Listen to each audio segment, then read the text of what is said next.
I would turn to a lady who is from Kashmir and who is a professor and a research scholar.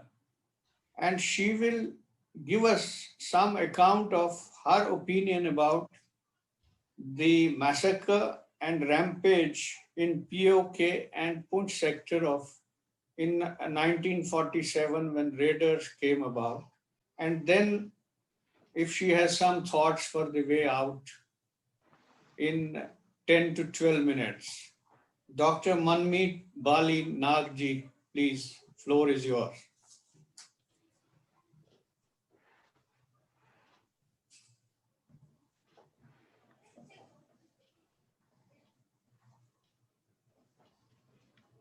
You are not audible, Manmeet. Sir, I'm just unmuting her. Just give me a minute. Yes, sir. Sir, I'm unmuted now. Yes, Yeah. I was muted actually.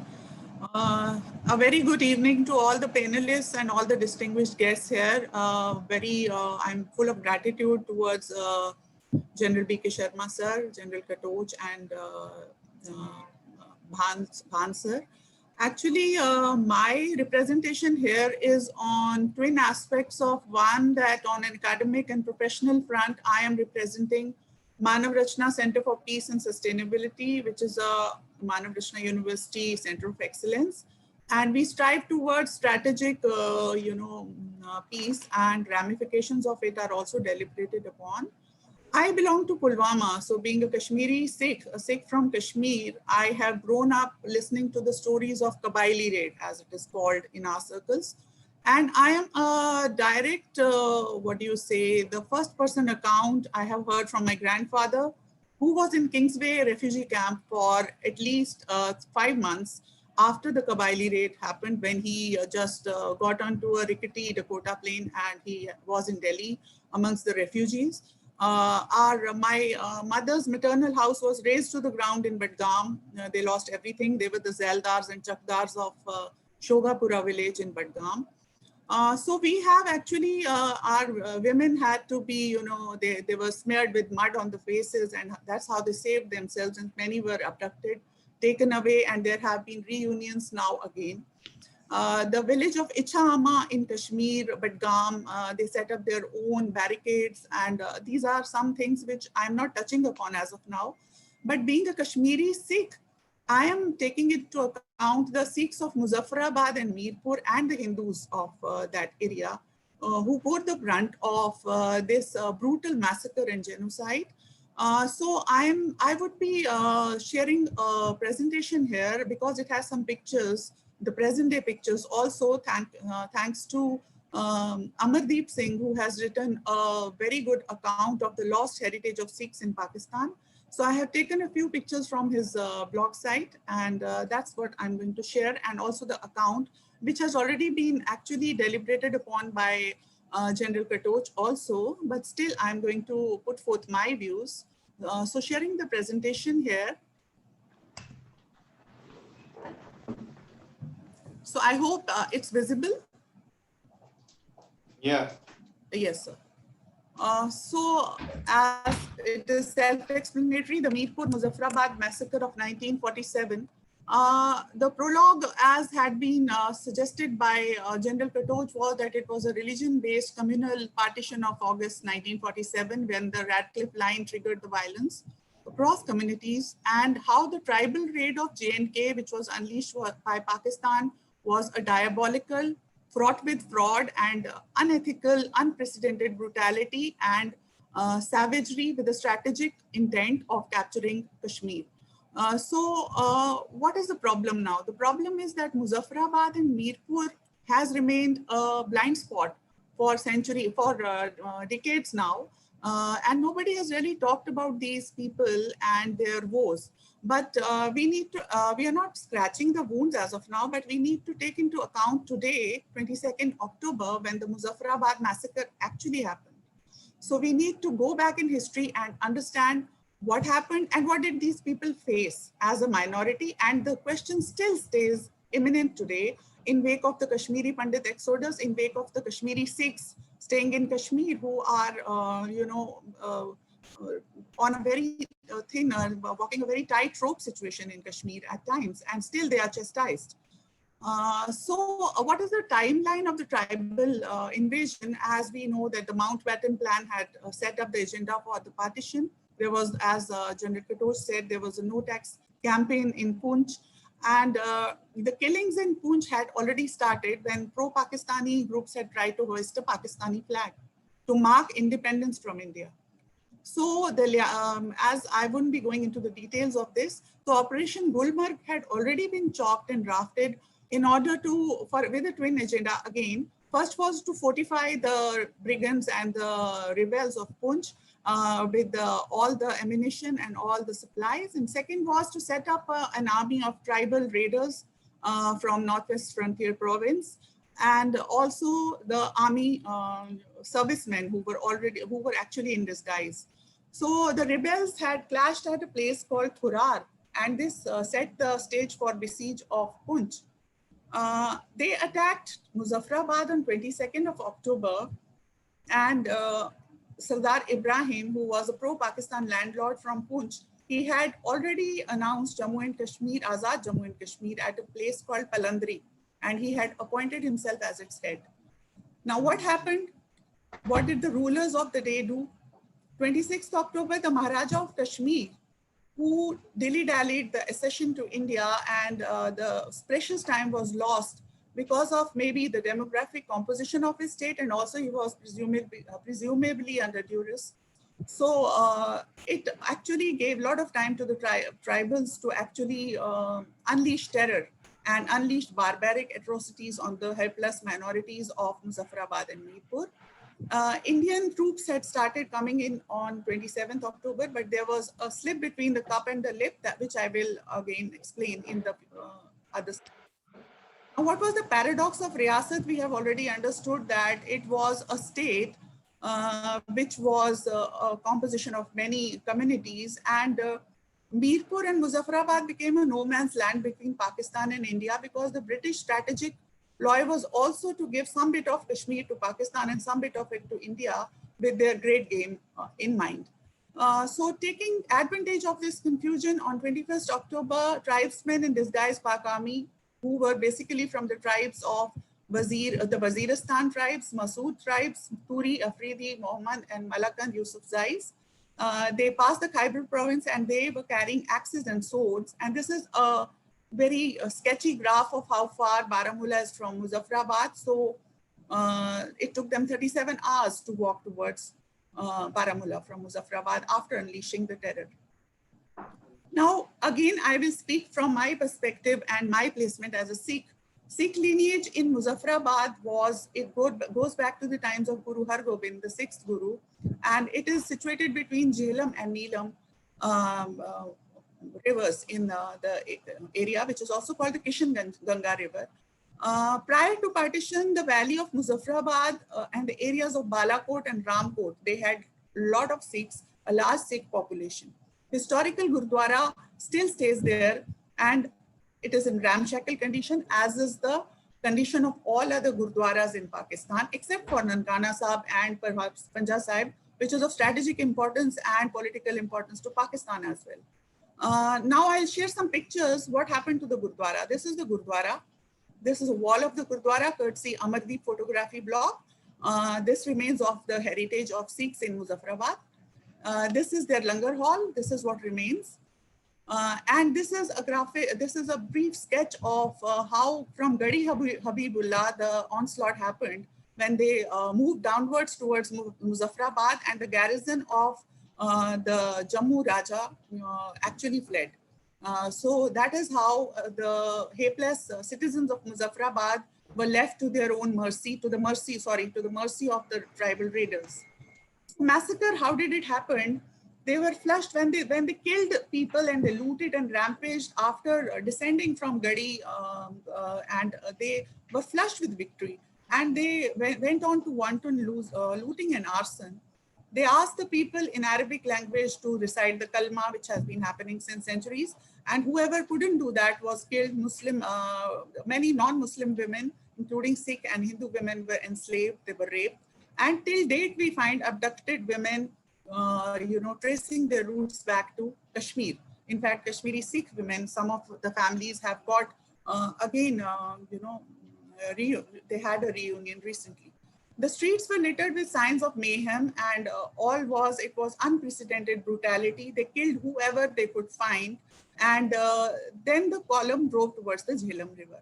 Now, this is the ill-fated Dumail Bridge, where over 300 Sikhs who were they didn't know where they are going actually when the garrison has already fled. There's nobody, there's no army to save them, and the Pashtun tribals are just killing them or raping them or looting them. 300 Sikhs were shot at point blank range on this bridge. This is another view of that same bridge, what is written about 21st and 22nd October today. 300 male Sikhs from the surrounding valleys were rounded up at Ranveer Singh Bridge. It is called the Dumail Bridge as the river Jhelum and Neelam join here. It's Dumail, and it is in Muzaffarabad. Amardeep Singh had gone back to trace his roots actually to this place and wanted to bring some soil from this place, but he couldn't do so. He just couldn't bear the sight of it. So then they actually, it has already been touched upon how they moved on to Baramulla from Titwal and reached Kupwara and then Baramulla. Maharaja's army had, as I have been saying, had left. So I have already, touched upon the aspects of how Badgam and Berwa villages of Ichhama set up barricades and night vigils. And that is how they could save themselves, and many got killed. That part of history is actually untouched in Kashmir. The Sikhs of Kashmir who also got killed. Now this is a picture of the Qabilis, and this is from the archives.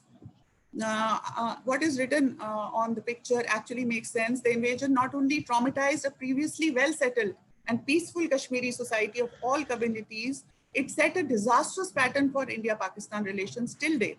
We are bearing the brunt of the same problem, the same tribal invasion, and that is what we are actually not able to find a clue to.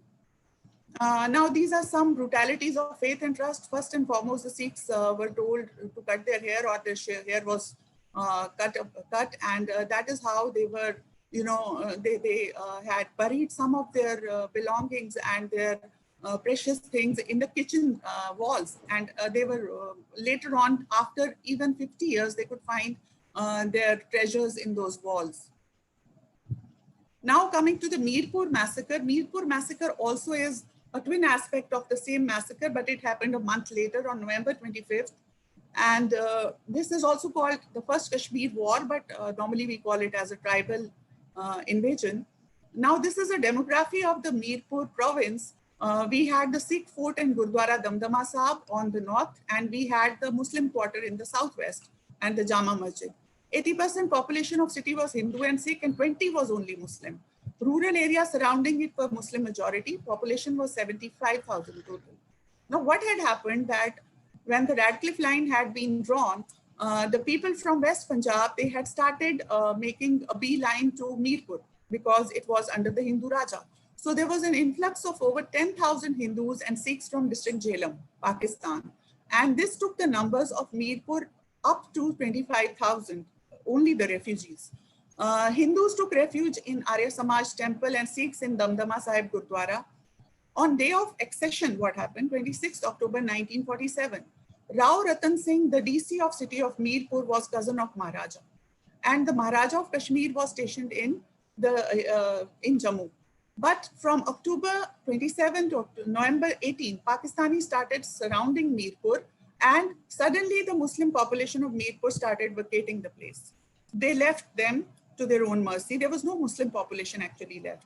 November 18, Sardar Patel announced that Indian army is being sent to Mirpur. However, Indian army was diverted to Kotli to relieve some VIPs, presumably, and the road from Jhangar to Mirpur was cut off by Pakistanis, and this is how they lost contact or touch with the rest of the army and the place. Now, this is a aerial view of Gadi Habibullah and Muzaffarabad, and then the Duk Gully was the entry point to Mirpur.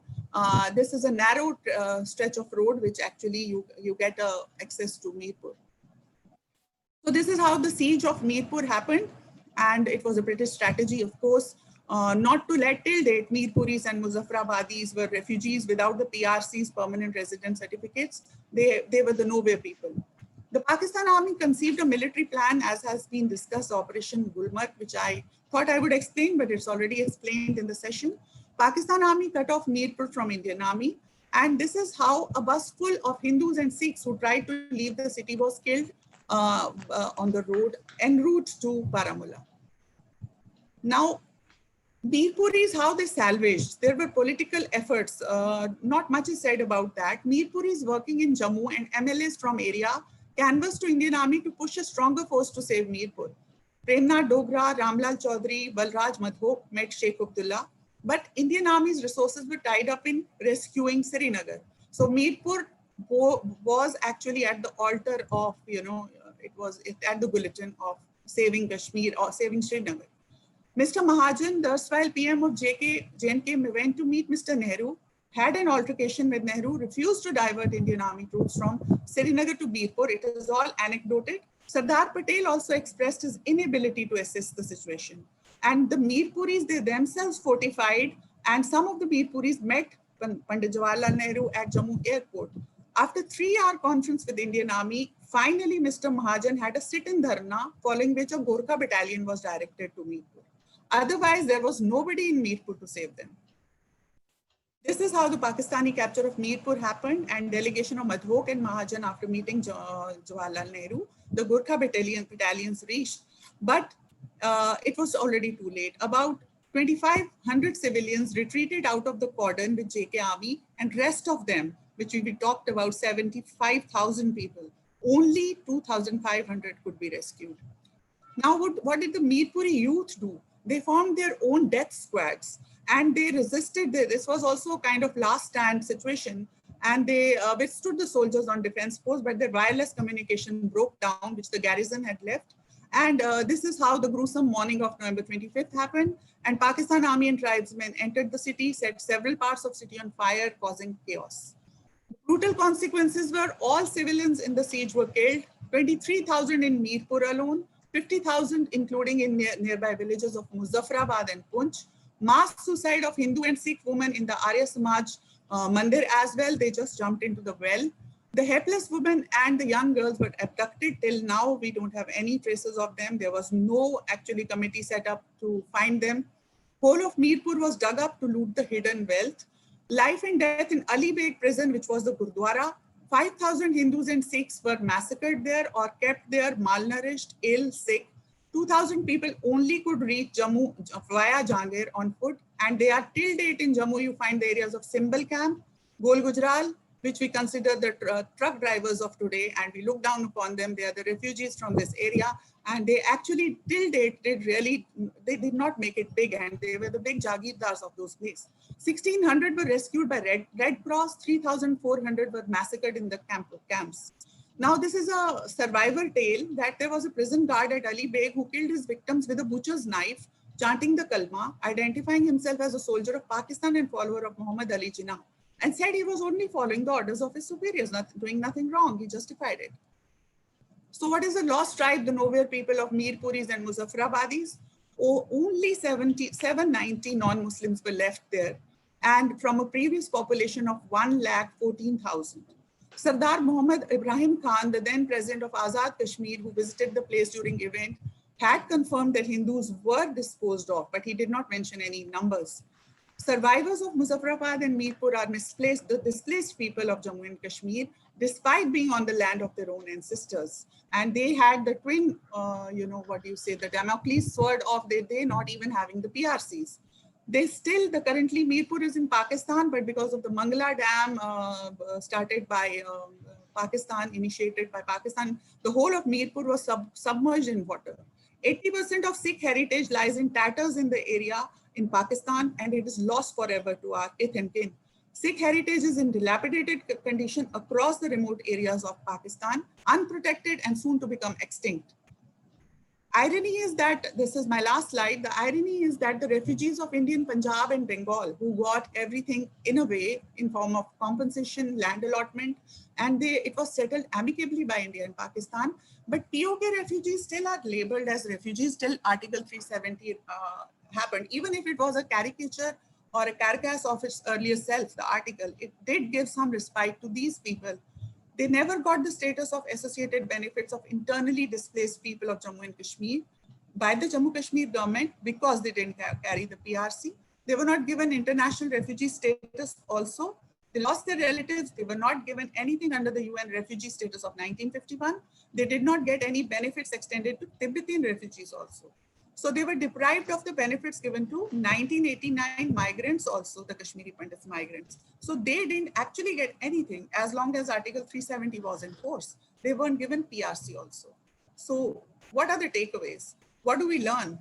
As had been suggested by General Katoch, that Major General Akbar Khan, army officer widely believed to have played a pivotal role in starting invasion, he is emerged as the architect of philosophy of armed insurrection by aiding non-state actors as state proxies. He wrote the military historian, Major retired Aga Humayun Amin had written in The War of the Lost Opportunities, 1947-48 Kashmir War, that Pakistan repeats this strategy time and again. It did in 1965 during the Kashmir insurgency of 88 to till date, as well as in the Kargil War of 1999. That is, engaging the non-state actors in Afghanistan, unleashing the proxy war on Kashmir, as was suggested by the eminent panelist earlier to me, that Kashmiris need to be reached out to, and that is how we can salvage the situation. But I think till the time Pakistan's what do you say, we are not tackling it tooth and nail, we cannot really have a victory on ground, because there is high rate of radicalization among the Kashmiri youth as well.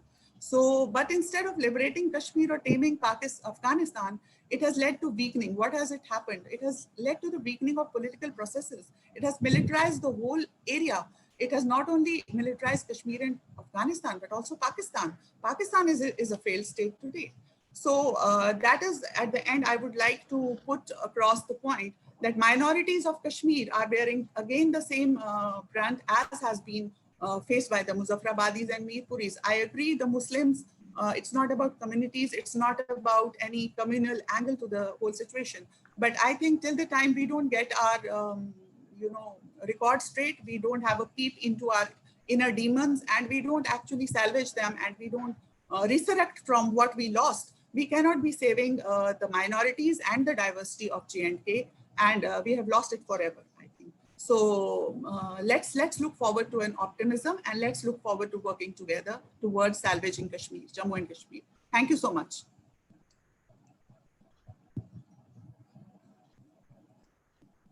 Bhan sahab, you're on mute.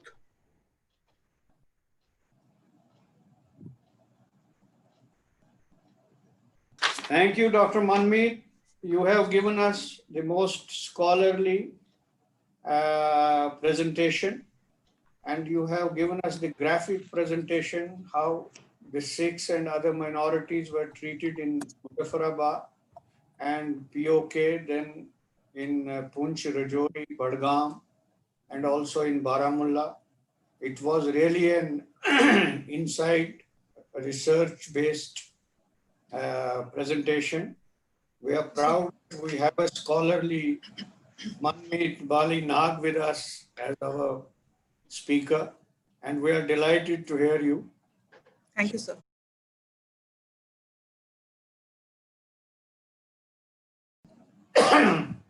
Now I focus on my friend. He is my professional friend also. That is Manzoor Ahmed Shah, who is an advocate in UK Supreme Court. And I would request him to give us a perspective how to counter Pakistan's Kashmir narrative, because he has lived in Pakistan. And so to say, if it is not offending him, he has looked and peeped into the ISI functioning, military functioning, and their agenda towards Kashmir. He can give us a better insight and also give us some points about how to counter the Pakistan's Kashmir narrative now, because he is also himself keen now to go back to Kashmir and tell Kashmiris that whatever you are dreaming of is almost chasing a mirage. And therefore, he has convinced himself that for Kashmir and for aspirational Kashmiris, India is the land of opportunities and Indian state is the land of opportunity for Kashmir. Uh, Manzoor Saab, please, now floor is yours for 10 minutes. You can extend it by another minute or two. Thank you. Thank you very much, Bhan Sahab. I start with the Islamic greetings. Assalamu alaikum wa rahmatullahi wa barakatuhu. May peace and blessings of God be upon all the panelists and the participants. I would like to also express my deep appreciation to Bhan Sahab, who has given me this opportunity to discuss this issue at this stage when Article 370 has been abrogated. So it is very important that we need to go through the pages of history so that we can learn the lessons. As the panelists, they have given the full insight of what happened in 1947. So in my opinion, in my conclusion, I think the proxy war started initially in 1947. And then it started again in the armed conflict when Pakistan started to help the militants. As you know that there was a discussion about two-nation theory, that Pakistan failed to unite Muslims in the name of Islam because you have seen the partition of Bangladesh. But we, people of subcontinent, we share same identity. We are human beings. We share 1,000 years history with each other. So two-nation theory was, unfortunately, it has completely failed. So people were misguided in the name of two-nation theory. And then you have seen that Pakistan raided Kashmir and breached the standstill agreement. And then the Maharaja was invited in Kashmir. So the Kashmir issue was created by Pakistan, in my opinion, and not by the Kashmiris, and not by India also. Because Pakistan, unfortunately, failed to accept the reality in 1947. Because when Pakistan claimed for Hindu majority princely states of Junagadh and Hyderabad, as my learned panelists, they have already discussed the book, The Raiders, which was written by Pakistani general. I would like to refer one other book written by a Pakistani ex-Prime Minister, Chaudhry Muhammad Ali, Prime Minister, who was from 1955 to 1957, who has written the book, and he has completely mentioned the failures of Pakistani leadership and the mistakes they have done in denying the two-state solution in accordance with the plans which was laid down at the time of partition. I would also refer one more book from a Pakistani author, Sardar Shaukat Hayat, who has written a book, The Nation That Lost Its Soul. He has resigned soon after when the Pakistani Prime Minister, he did not accept the offer regarding the principles agreed between Pakistan and India regarding Kashmir and Hyderabad and the princely state of Hyderabad Deccan. So unfortunately, we need to know, the Muslims in particular need to know, that it is the failure of Pakistan which has resulted in losing the Kashmir. And then we see after that, in proxy war, what Pakistan has done, that they have taken, they have propagated, they have misled the people in the name of UN resolutions. I don't know whether Pakistan is ready to leave Azad Kashmir according to resolutions. I don't think that is going to happen anyway. But the proxy war which Pakistan state, it is against Islam. It is not teaching of Islam. As Manmeet was also saying, whatever happened in Muzaffarabad is not teaching of Islam. It is basically the people, they took things, they started propagating their own choices. So it was a proxy war. Unfortunately, we started in 1947 and it ended in 1988. And then Pakistan also tested the muscles in 65, 1972, in Kargilwala also. And you have seen that it did not change anything. So unfortunately, with great regret, I have to say that this partition of India and Pakistan, it was based on hatred, Hindu-Muslim hatred. The interest of Muslims and Islam was never considered by the Muslim leaders. But at the same time, we need to also know what the Pakistan is. The Pakistani people, we have to see they are very loving people. They've got emotional attachment towards Kashmiris. And unfortunately, Pakistani leaders, the secular leaders, they have used their emotions for their political designs. The army has also used the emotions of Pakistani people and Kashmiri people for their military designs. And then we see the religious group in Pakistan who also exploit Islam. So unfortunately, in Pakistan, as you can see that people are suffering as a result of this unending Kashmir war. They could not abolish feudalism in their country. And you can see the war clouds always there. People are in fear, political instability. Economically, you know that Pakistan has high inflation. They are in debts because they are spending wars. And you have seen the current instability, political instability. So Pakistan is facing grave problems because of Kashmir issue. And also we need to expand them. We need to expand the Pakistani people so that they can rise. They can tell their politicians and military that anti-India hatred cannot go forever. Because they failed to capture Kashmir in 1947, they cannot now continuously destroy now their people and the people of Kashmir under the pretext of UN resolutions. So as everyone knows, Pakistan has social problems, economic problems, political problems. And if the Pakistan continues like that, I think now their future is not whether it will be a democracy or military rule. In my opinion, that Pakistan may lose their status in the relation of in the global community because they have failed so far to realize their mistakes. They have to come to reality. They have to start the politics.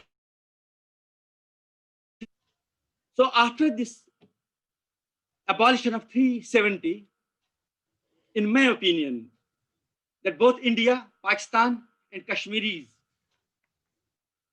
they can achieve new opportunities for their people. Opportunities never end. When one opportunity is lost, other is created. Because we have seen what happened for the last 72 years. We had Article 370. What benefit was achieved by the Kashmiris? As you have seen that Kashmiris, they lost everything so far. You have seen the people, they're suffering the trauma. People are suffering from psychological and psychiatric issues. And we have also committed the commercial suicide. We have destroyed our economy. People are living in fear. And as you have seen now, our children are not going to school. So the time is coming where we are seeing the illiterate population of Kashmir. At the same time, our qualified people, who are learning people from Kashmir, they are leaving the Kashmir. So I think what this our Kakroo Sahab has said, we need to also address our Kashmiris. We need to also understand the unrealistic dreams, because we have so far listened to the empty slogans of our so-called leaders, and also the emotionally driven movement, which was at the behest of Pakistan. So it has taken us to a destructive path. They have misled us. They are not lovers of Muslims and Islam. So they want to continue their endless war in Kashmir, because it will continue Pakistani army to control their people, because they want to control their country, and that's the only pretext they can do. So Pakistan and Kashmiris also, we need to understand that we have to come to reality. We are powerless. We can't fight with India for nothing, because it is a now wishful thinking, because we have to find the path of peace and progress. That's the only solution, because we have seen the destruction of last 32 years. And in reality, where our Kashmiris were also given that, oh, it is an Islamic jihad. It is an Islamic movement. We have to think twice. You have seen the 1400 ulamas of Pakistan. They have given the fatwa that there can be no jihad without state. And unfortunately, they have misled Kashmiris by saying in 1990, from 1980, oh, it is Islamic jihad. So we have to also account our Kashmiri leaders who are self-styled leaders. They have to, in my opinion, repent to God, and they have to ask the forgiveness from the people. And Kashmiri people, they have to rise above the leaders. They have to make a realistic choice, understand the baseless movement which was started by Pakistan. So we need to also see the abolition of Article 370 can give us great opportunities. As a lawyer, in my opinion, Article 370 was completely discriminatory. It has taken so many rights from Kashmiri people. And in my opinion, it was against Islam also, because it has taken out the rights of Kashmiri women. So now I think the time has come. If we realize, we Kashmiris, we are the subject matter of this issue, we need to understand our own mistakes. And also at the same time, we need to also convey the message to Pakistani public that their policies were wrong so far. They have taken a new approach to this issue. They have to recognize the reality. They should not now fight for something which they have lost in 1947. So if their leaders will start the politics of possible, I think there is still a chance that we can still bring peace in India and Pakistan. And all these three countries, all the India, Pakistan, Kashmiris can start living in peace, because Pakistan desperately needs peace also.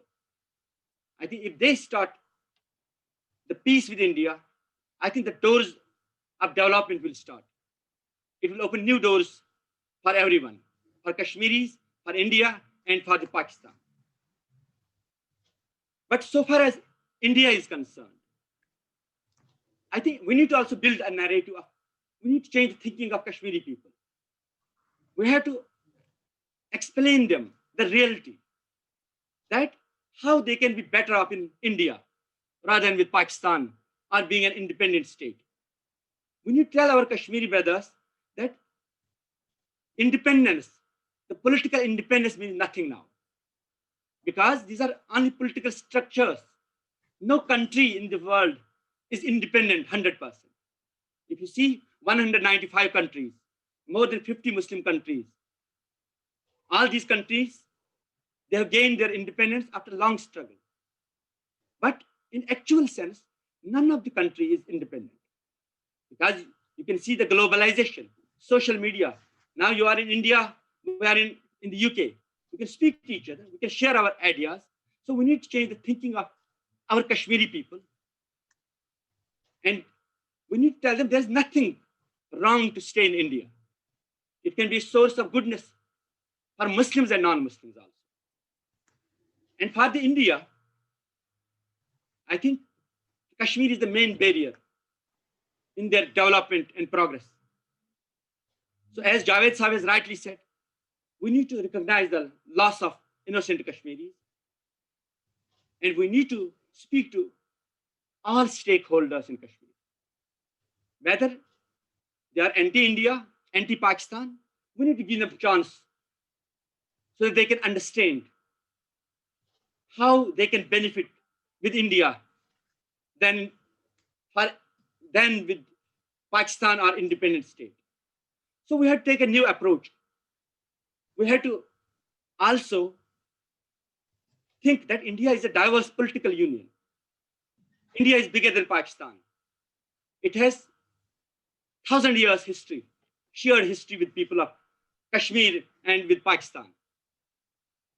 So in order to resolve this issue, we need to speak to Kashmiris. We need to speak to all leaders. And also, in my opinion, we need to release all political prisoners. And we need to give general amnesty and give them a chance so that Kashmiris can understand that India is their future. And if we do that, India will also be better internationally recognized, because India can aspire for becoming a new superpower. And if we resolve this Kashmir issue, I think rest of Indian people will also benefit from this, because then India will not spend money in security, and it can spend money and resources for the welfare of the people.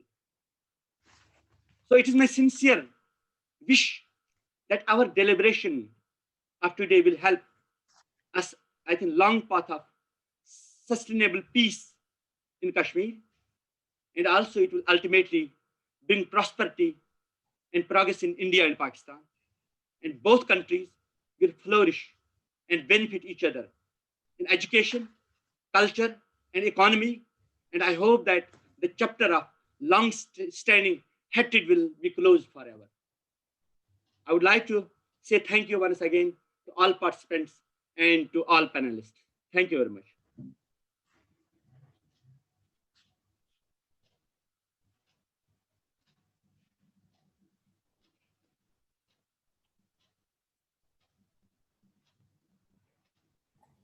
Bhan Sahib, you're on mute.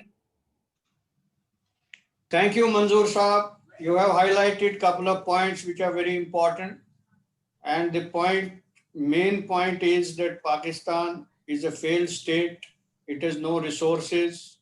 Internationally, it is failing. And domestically also, it is failing. And how long can army sustain them? There is a political instability, and there is a feudal order in Pakistan.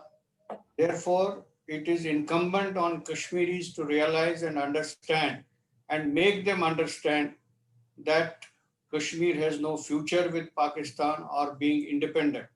It has only the best of its future with India.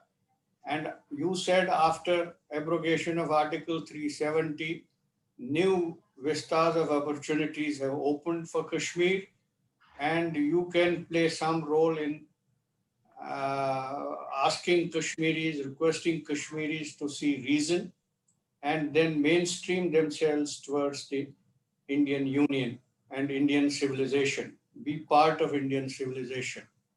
I indeed am grateful to you for your presence.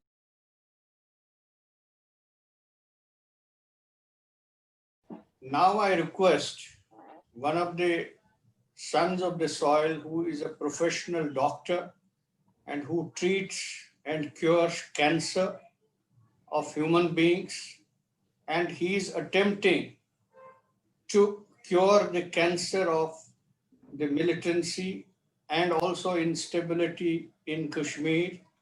And he is, by his activities as a social activist, trying to reinforce the idea of development, idea of India, and idea of democracy in Kashmir. Dr.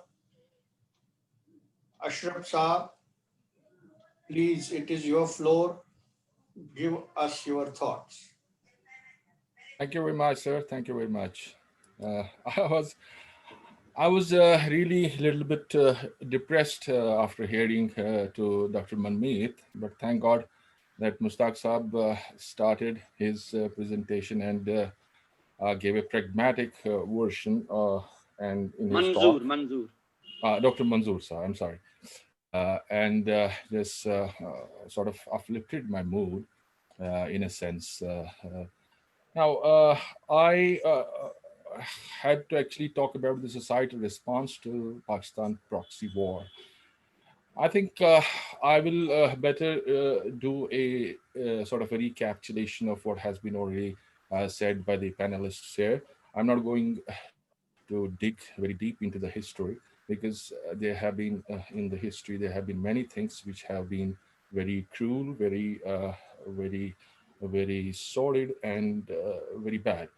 Uh, but the topic of societal response to Pakistan proxy war, or for that matter, societal response to any challenge, is a complex undertaking for any society. Kashmir is no exception to that. All societies are rooted in historical moorings that put checks and balances on the behavior of a society and its individual institutions.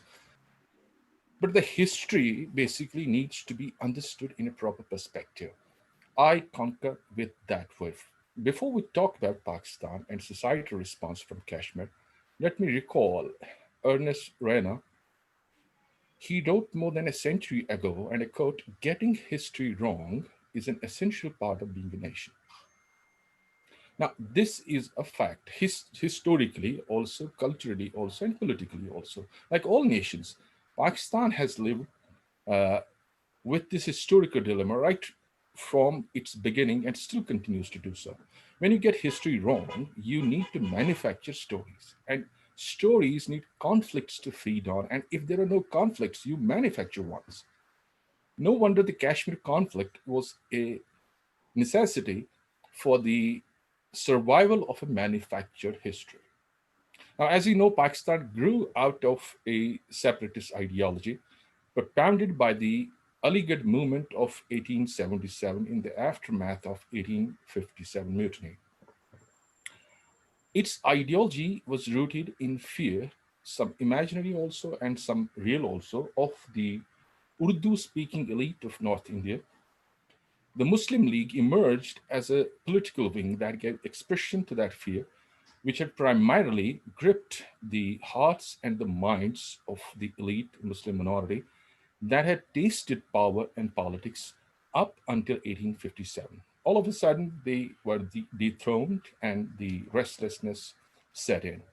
On 14th of August, let me recall, the restlessness culminated in partition, claiming more than 1 million lives and 10 million as migrants in that one country of 13th night. Now, the citizens of new country, Pakistan, were required to identify with one religion and one language, Urdu, originally spoken by a small minority. The tone was set for a cascade of perpetual complications. Additionally, to Pakistan's problems, Afghanistan refused to recognize northwest frontier province of Pakistan, and Pakistan felt doubly threatened as Pashtuns cultivated good relations with India. Now, I'm not going to talk about uh, what is not actually in the public domain. In this talk, I'm going to specifically focus on what is available in the public domain written by the Pakistani authors about the whole story, so that lest it may seem that it is a unilateral sort of a version of the story. On 15th of August, Jammu and Kashmir was the only princely state, as has been already discussed by panelists, that remained out of the ambit of either dominion. It is important to note here that it was Pakistan government that stopped the supplies to Jammu and Kashmir by cutting off the rail communication. Chaos ensued, and amidst the chaos, on 22nd October, as has been already said, the tribal raiders supported by Pakistani officers attacked Kashmir, captured POK, and relentlessly pushed towards Srinagar. Baramulla was captured, and the raiders, as per the witnesses' accounts, went berserk. Loot, arson, and killings sent shudders through the spines of the people. The tribals collected samawars. Now, these are the stories which are still circulating in Kashmir. And I have heard these this story and this type of stories from my elders, that the tribals collected samawars, broke them, keeping the brass handles, obviously mistaking brass for gold to carry back home. Now, such were the intentions of these tribals. On 27th, Maharaja put his signature on the draft of the instrument of accession, and Government of India, as we know, sent the troops to repel the tribals and reconquer the captured positions like Baramulla and Uri. Now, 3 days later, Government of Pakistan also deployed troops, but by then the Indian troops had already gained ground. When the matter went to the Security Council, India was asked to arrange a plebiscite. But the plebiscite was to take place after Pakistan withdrew troops from the POK, which they never did. So that is how the whole story started. The debacle now in 1947 was not to be the first and the last confrontation. Many more things were to follow then. Mr. Bhutto coordinated a major proxy initiative in mid-1950s, codenamed Operation Gibraltar. It was the covert operation aimed at creating an insurgency in Kashmir in the aftermath of the Holy Relic episode and this episode emboldened Pakistan. In 1965, 40,000 armed and trained infiltrators were pushed across the line of control into this side. And these are the data which have been presented by Pakistani authors, and it is in the public domain. The plan was that these Pakistanis will get mingled with the local population and incite them to rebellion. Guerrilla warfare was to be set in by destroying bridges, communication networks, logistic installations, highways, tunnels, etc. Meanwhile, another force, Ghaznavi Force, a special operation unit of Pakistan Army, was set up to infiltrate via Rajouri. However, this whole Operation Gibraltar got botched up because Kashmiris did not cooperate with them as they expected them to. Rather, they provided information to Indian Army. The failure of this covert operation culminated in another war. Pakistan again lost the war, but it had managed to leave the cinders smoldering. Now, in 1973, another twist took place. Sardar Dawood in Afghanistan deposed his cousin Zahir Shah and began to promote Pakhtun nationalism and came closer to USSR at that time. Bhutto, at that time, deputed General Baba to identify opponents to Kabul regime. In 1974, Colonel Imam of ISI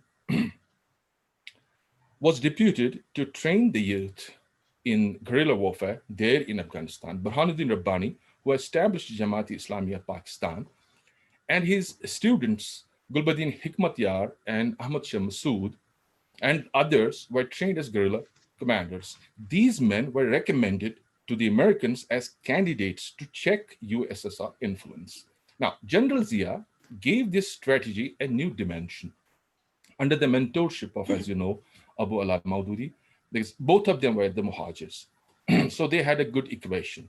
7 groups were identified at that time to receive the American aid through Pakistan. They formed an umbrella organization called Islamic Unity of Afghan Mujahideen. It was in 1985 with the headquarters in Peshawar. Now, Dini Madaris were also established with money pouring in from America to train the youth in jihad.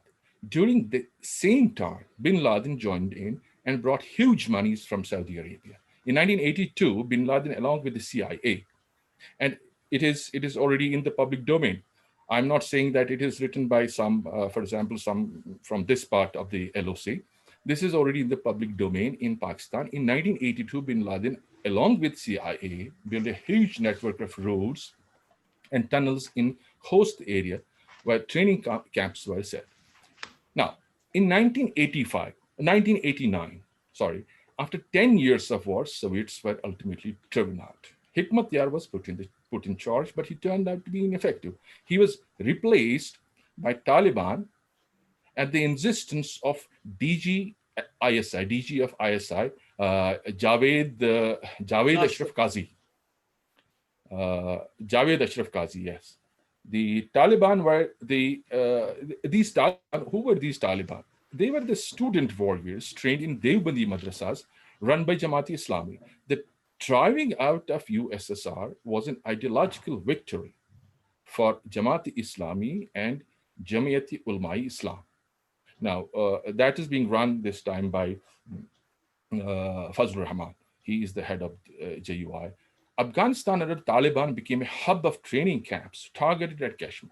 Now, the training facilities for Kashmiri Mujahideen were shifted wholesale to Afghanistan under the Harkatul Ansar. Now, the Afghan job was done. Now, the attention was to be directed to Kashmir. In 1990s, the armed guerrillas or the militants were infiltrated into Kashmir far more robustly and with well-planned strategy to bleed India slowly. Now, Ahmed Rashid in his book, Pakistan on Brink, explains this strategy in the words of an army general who was involved in this plan. And he says that this strategy kept 7 lakh Indian troops and paramilitary forces in Kashmir at a very low cost to Pakistan. At the same time, it ensured that the Indian army could not threaten Pakistan and create enormous expenditures for India, and also keep it bogged down in military and political terms. This is what has been written by Ahmed Rashid in his book, and he has quoted a general who has been supposedly, allegedly involved in formulating this strategy. Now, the question is, why did Pakistan choose this strategy?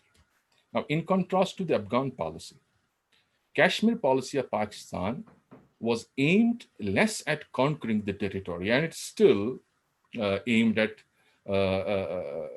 less at conquering the territory and more at outsourcing low-intensity conflict to militant groups. It was a wiser strategy concocted by ISI after 3 defeats. The strategy makes easier for Pakistan army to deny remote controlling operations in Kashmir. But whenever Pakistan army has found itself in situations of more or less subordinate position to civilian government, it doesn't shy away from limited belligerence to sabotage any peace initiative. Kargil War is an example of that, as it's been already mentioned by Professor Manmeet, Professor Dr. Manmeet Ji. Musharraf, at that time, General Musharraf saw it fit to undermine Nawaz Vajpayee peace process. Nawaz Sharif, it seems, wasn't even formally briefed until after the start of a limited war. Again, the result was unexpected for Pakistan. It lost to India and Nawaz lost to Musharraf. Now, for 40 years, Kashmir has been witnessing mayhem, killings, and low-intensity warfare with huge costs in terms of life, blood, and livelihood. Everybody knows that. This is high time now to put the things in proper perspective and initiate discussions, dialogue, and interactions amongst us in Kashmir. Because any proper societal response will have to take into account history.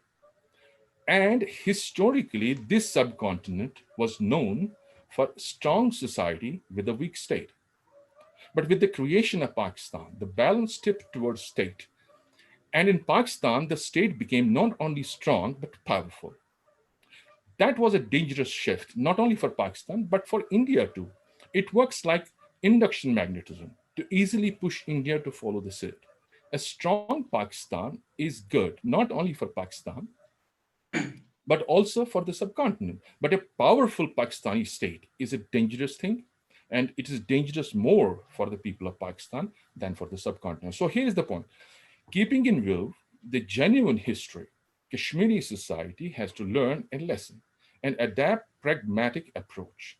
But much will depend on the intention of the government of India also. There should be a space, a proper space, and a proper political process should be encouraged. Thank you very much. Thank you, Dr. Saab. You gave a very positive historical perspective, and also that peace process and dialogue with the stakeholders of Kashmir. And the moot point here also is that the